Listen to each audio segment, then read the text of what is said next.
পাকিস্তানের প্রেসিডেন্ট আসিফ আলী জারদারিকে পদত্যাগের আহ্বান জানানো হয়েছে বলে যে গুঞ্জন ছড়িয়ে পড়েছে সেটিকে ষড়যন্ত্রমূলক প্রচারণা বলে অস্বীকার করেছেন দেশটির স্বরাষ্ট্রমন্ত্রী মোহসিন নকভি।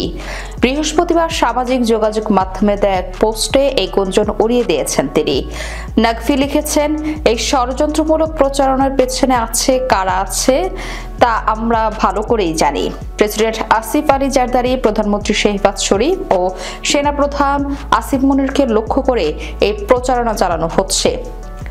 তিনি জোর দিয়ে বলেন, আমি স্পষ্টভাবে জানিয়ে দিচ্ছি, প্রেসিডেন্টকে পদত্যাগ করতে বলা হয়েছে এমন কোনো আলোচনা হয়নি, এমনকি এ ধরনের কোনো চিন্তাও নেই। সেনাপ্রধানও প্রেসিডেন্ট হওয়ার বাসনা প্রকাশ করেননি। দেশটির এই মন্ত্রী বলেন, পাকিস্তানের প্রেসিডেন্টের সঙ্গে সশস্ত্র বাহিনীর নেতৃত্বের দৃঢ় ও সম্মানজনক সম্পর্ক রয়েছে। তিনি বলেন, প্রেসিডেন্ট জারদারি পরিষ্কারভাবে বলেছেন, আমি জানি কারা এই মিথ্যাচার ছড়াচ্ছেন, কেন ছড়াচ্ছেন এবং কে এই প্রচারণা থেকে লাভবান হচ্ছেন।